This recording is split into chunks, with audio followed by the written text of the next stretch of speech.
तो देखिए, इसराइल में एक के बाद एक कई हमले हो रहे हैं और ये हमले चौतरफा हो रहे हैं। इस बार जो हमला हुआ यरूशलेम में हुआ।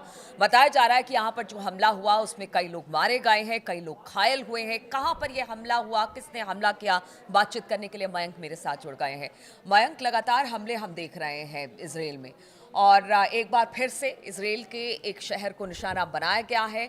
कहाँ पर, कब, कैसे हमला हुआ है और क्या किसी ने अब तक इस हमले की जिम्मेदारी ली है? देखिए ये बताया जा रहा है कि पिछले 3 सालों का सबसे खौफनाक हमला हुआ है जो कि जेरूसलम पे हुआ।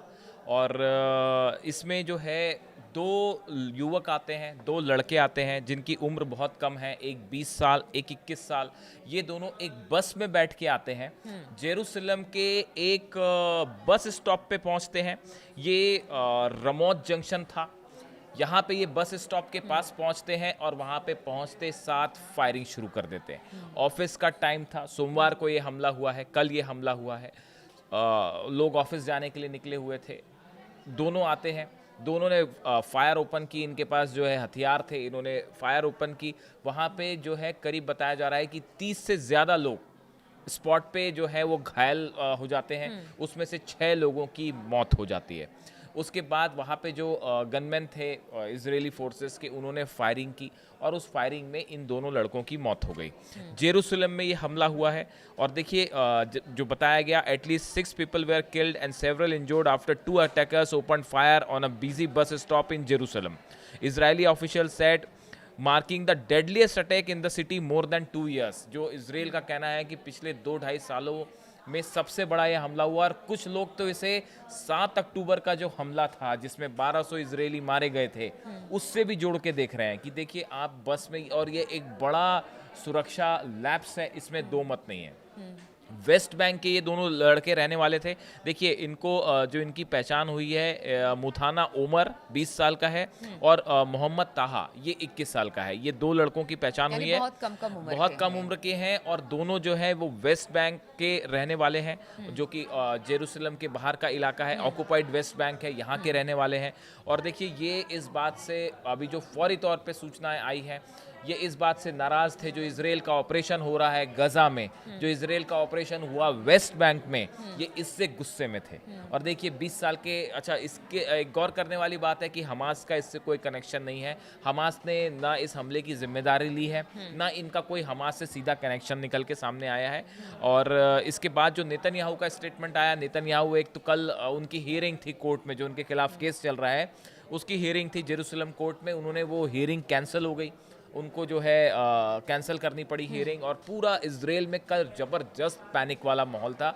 हालात बिल्कुल वैसे ही थे जैसे 7 अक्टूबर के हमले के बाद होते हैं। आप देखिए कि आपके जो है एक मुख्य शहर में इस तरह से बस स्टॉप पे दो लोग आते हैं और हमला करते हैं, नारे लगाए जाते हैं वहाँ पे इसराइल के खिलाफ, और जो है 6 लोगों की मौत हो जाती है, 30 से ज़्यादा लोग घायल हो जाते हैं। पूरे इसराइल में कल पैनिक का माहौल था। इसराइल को वही दिन याद आ गया 7 अक्टूबर का बिल्कुल, जो हमला देखिए हुआ। ये टेंशन लगातार बरकरार है। इस बीच खबर ये भी आ रही है कि ट्रंप ने कह दिया है कि भाई अब चाहे वो हमास हो, इसराइल हो, आप अपने टेंशन को कम करें। एक फाइनल अल्टीमेटम है उनकी तरफ से, लेकिन फिर भी जो टेंशन है वो खत्म हो।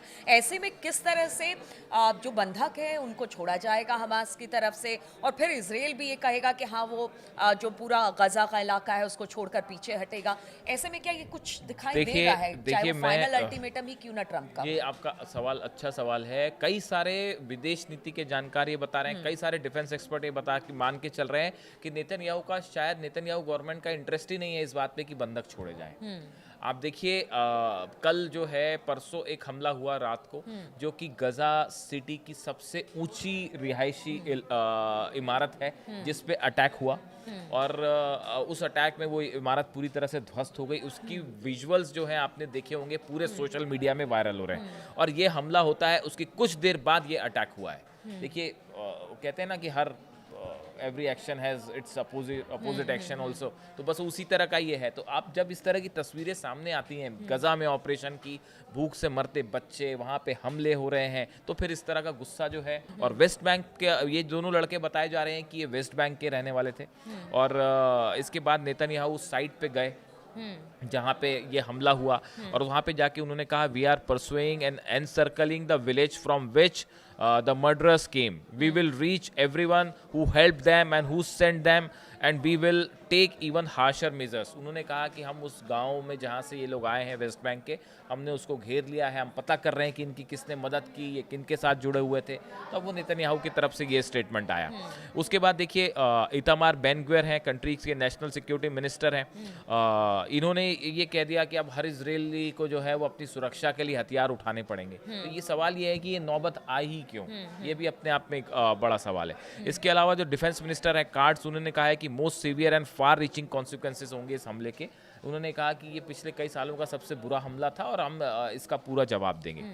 अब देखिए हालात ऐसे हैं कि गजा में एक ऑल आउट वॉर शुरू हो चुका है। गजा में 60,000 से ज़्यादा सोल्जर्स जो हैं इजराइल के, वो कुछ दाखिल हो चुके हैं, कुछ बॉर्डर पे हैं जो कि अंदर जाने के लिए रेडी हैं। और गजा सिटी में इतनी ज़बरदस्त बमबारी हो रही है और नेतन्याहू ने साफ ऐलान कर दिया है कि फ़िलिस्तीनियों को लेके कि आप यहाँ से छोड़ के चले जाइए। इन हालात में लेकिन देखिए फ़िलिस्तीनी वहाँ से जाएँ तो कहाँ जाएँ, सवाल ये है। तो बड़े सारे फ़िलिस्तीनियों का कहना ऐसा है कि हम अपनी ज़मीन, हमारी लैंड है ये, हम यहाँ पैदा हुए, छोड़ के नहीं जाएंगे। वो तो शुरू से कहते रहे हैं कि हम अपनी जमीन को छोड़ेंगे नहीं, चाहे कुछ हो जाए, इसके लिए मर क्यों ना जाए। और लगातार वो चीजें देखने को भी गजा में मिल रही है।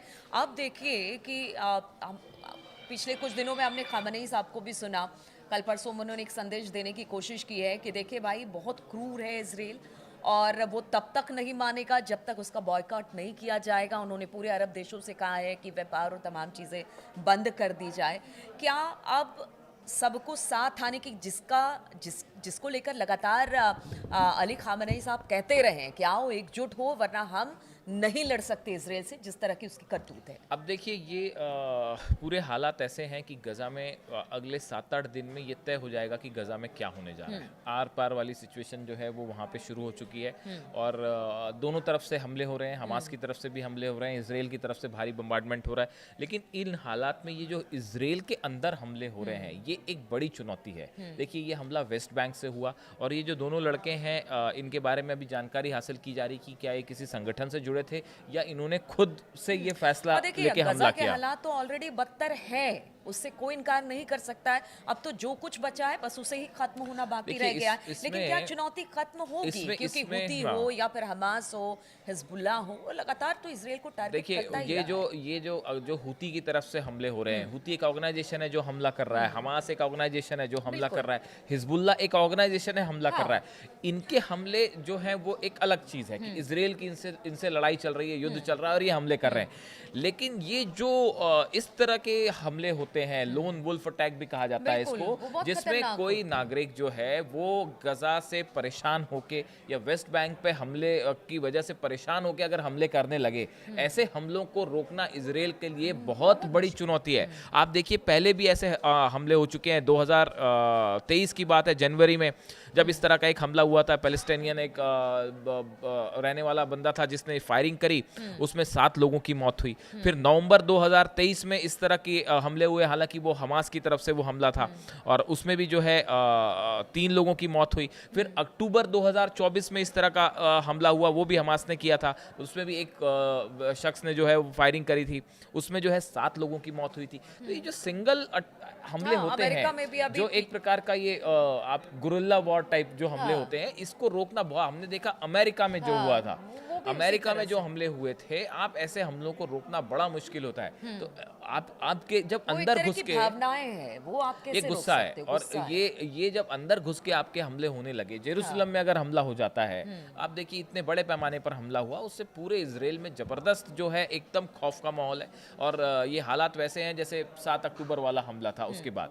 अब देखिए अगले 4-5 दिन में ये तय हो जाएगा कि गजा सिटी में क्या होना है और इजरायली फोर्सेस क्या कर रही हैं। और आपका जो ट्रंप का सवाल था कि ट्रंप अब क्या फैसला करते हैं, ये देखने वाली बात है। चलिए, तो आप समझिए कि इजराइल चाहता है कि गजा पर पूरा कब्जा उसका हो जाए, लेकिन जिस तरह के हमले अब इजराइल के शहर दर शहर हो रही है, उससे इजराइल के लिए तो आने वाले समय में बड़ी परेशानी है। वो भले कहता हो कि गजा से फिलिस्तीनी छोड़कर चले जाए, लगातार हमले तेज हो रहे हैं, लेकिन इजराइल की चुनौतियां भी कहीं से कम होती दिखाई नहीं दे रही है। इन हालातों पर लगातार हमारी नजर बनी रहेगी। आप बने रहिए हमारे साथ।